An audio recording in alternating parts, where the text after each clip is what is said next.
वो किसी और की हो गई और मैं दिल्ली का जीबी रोड हो गया। दोस्तों, ये कहानी बहुत ही दिलचस्प है और दिल को छू देने वाली है।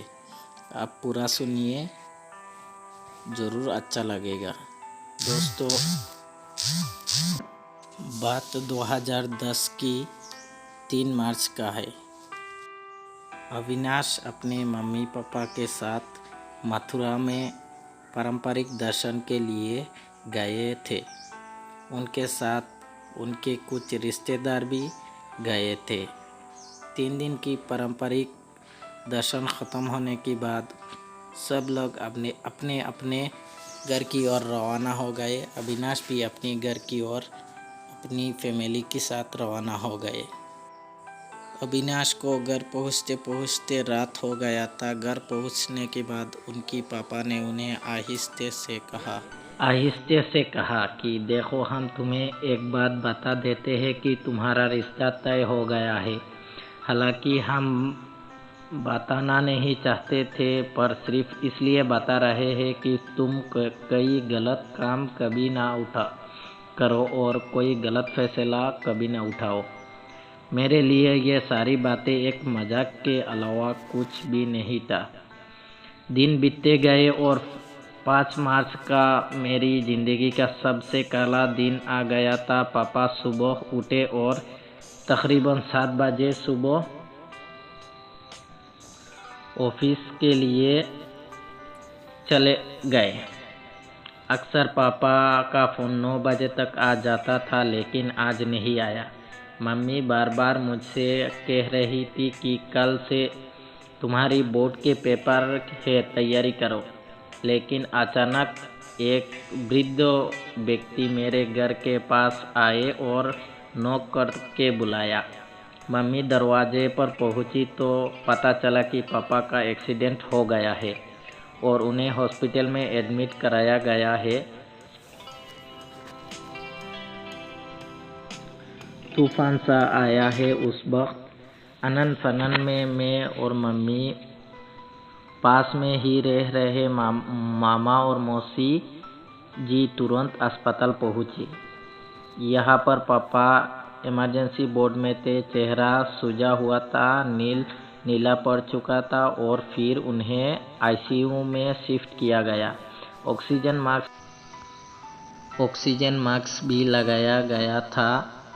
अगले दिन से मेरी परीक्षा थी, पर मैं अपनी पापा के लिए प्रार्थना कर रहा था। शाम का करीबन 5 बज गया और मौसा जी रोते हुए आए कि परेशान ना हो, ईश्वर कुछ गलत नहीं करेगा। और मुझे और मम्मी को और सभी रिश्तेदारों को घर भेज दिया गया। जैसे ही हम घर आए, वैसे ही मम्मी पूजा वाले कमरे में पहुंचकर भगवान के सामने दीपक जलाने लगी। हम सभी रो रहे थे। घड़ी की सुइयां मानो थम चुकी थी। हमारी चीखें सुनकर सभी आसपास वाले घर आने लगे और मैं रोते रोते सो गया। रात का तकरीबन 11 बज रहा था। परिवार के ही एक भैया के बेजी से रोने की आवाज़ मेरे कानों में पड़ी। मैं पागलों की तरह भागता हुआ उनके पास गया। वो रोते हुए कहने लगे कि बेटा, पापा इस दुनिया में नहीं है, ख़त्म हो गया है सब कुछ। शायद मैं भी, क्योंकि एक पल ने सारी तस्वीर को धुंधला कर दिया था। मैं तेजी से अंदर गया। माँ सर पीट कर रोने में लगी थी और बार बार बेहोश हो रही थी। छोटे भाई तो सबके चेहरे देख रहा था और पूछ रहा था कि क्या हो गया है। मम्मी, चिंता ना करो, पापा आ जाएंगे। ईश्वर से विश्वास उठ गया और क्रोध में वो कुछ इस हद तक उफन गया कि कांच की कुछ मूर्तियां को साथ पटक कर तोड़ दिया। खून बहने लगा तो चाचा जी ने उसमें रुमाल बांध दी। सब रो रहे थे क्योंकि आज मेरे सिर से पिता का साया उठ गया था। माँ की पूरी उम्मीद, जिंदगी का असल मतलब, यानी कि उनका सुहाग चला गया था। मुझे जबरन एग्ज़ाम देने भेजा गया, लेकिन मेरी आंखों से आंसू बहते रहे, कुछ भी नहीं लिख पाया। इसी खुशी, गम और पापा याद आ रहे थे। वापस आया तो पापा को भी ना देख पाया। माँ रोते रोते लिपट गई कि बेटा पापा चले गए। एक दिन अपाहिज हो चुका था हमारा।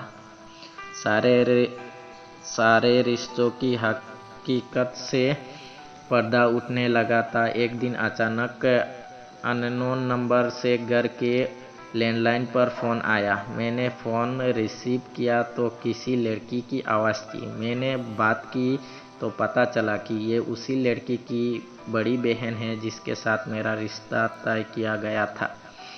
बड़े होने के नाते वो मुझे समझाती गई और मैं सुनता गया। आखिर में उस लड़की से भी बात हुई। पहले मैं कभी उस लड़की से नहीं मिला था।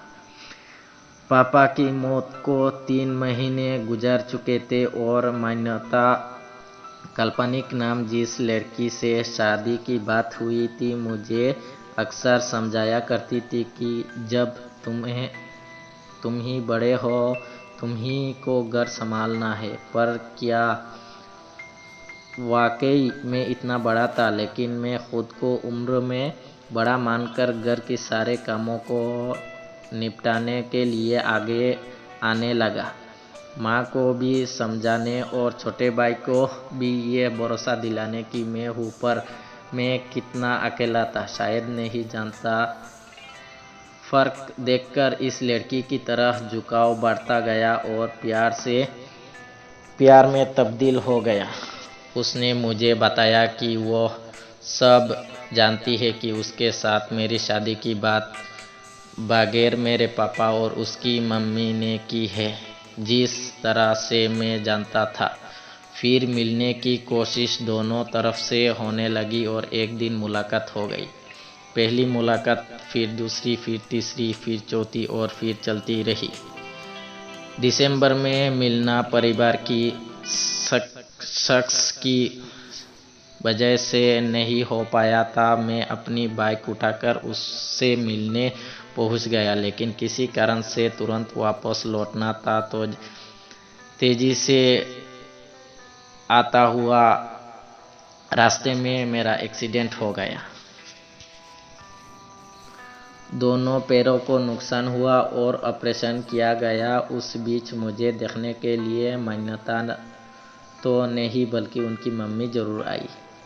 कहीं ना कहीं उसकी मन में भी अब ये बात आ चुकी थी कि मैं किसी लायक नहीं बचा। पापा भी नहीं तो शायद भविष्य समाप्त। तो बड़े रूखे अंदाज में उन्होंने कहा कि देखो बेटा, मिलना बंद कर दो, बाकी जैसा वक्त होगा वैसा किया जाएगा। मेरे ही परिवार के कुछ लोग मेरी मम्मी को समझाने लगे कि जब से उस लड़की से रिश्ता तय किया है तब से देखो कुछ सही नहीं हो रहा है। पर मैं और वो सच में एक दूसरे को बेहद प्यार करते थे।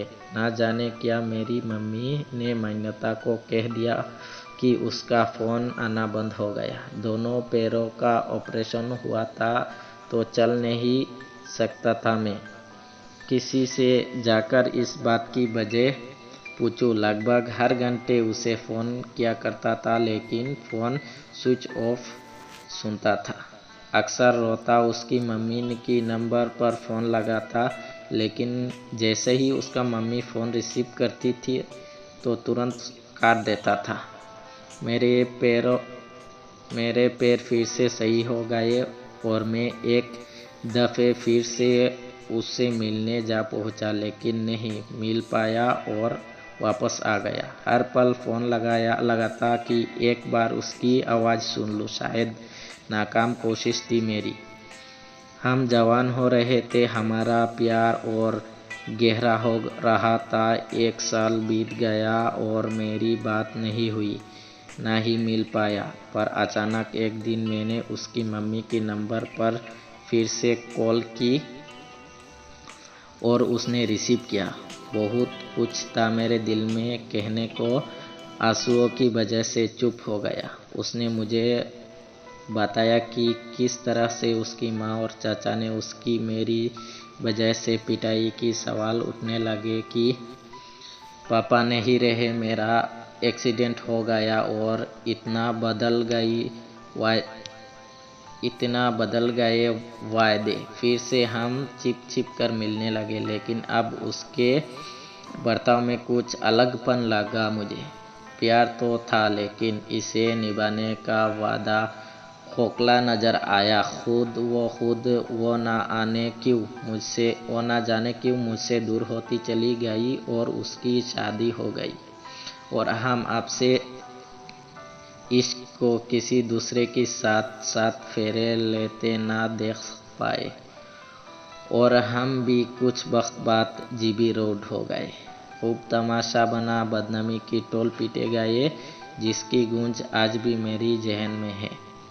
रिश्तों का सच जानने के लिए जीबी रोड पहुंचा तो दो नाम और गुमनाम जिंदगी को देखकर श्रद्धा मार्ग सिर्फ जीबी रोड में उसके बेहद करीब नजर आया। मेरी आंखों से नमी थी। प्यार की उस किस्से की मन ही मन तस्वीरें उभर कर जुटा रहा था, पर अचानक सब कुछ तेज आवाज के साथ टूट जाता है। लोग तंज कसते हैं कि बड़े आशिक बनने चले थे, लो अब किसी शादी किसी और के साथ हो गई। लूटा सा लग रहा था तो हो गया ना मैं भी जीबी रोड। शायद मैं खुद को बयां नहीं कर पाया और मैं अपनी अनकहे से प्यार से होता गया, मिटता गया। आज भी उसकी मोहल्ले में जाकर लोगों से पूछ लेता हूँ कि वो आई थी क्या। वो आई तो नहीं थी और चुपचाप चला जाता हूँ अपनी मंजिल, अपने रास्ते। दोस्तों, ये कहानी इंटरनेट से लिया गया है। अगर किसी की ज़िंदगी से ये मैच होता है तो माफ़ करना।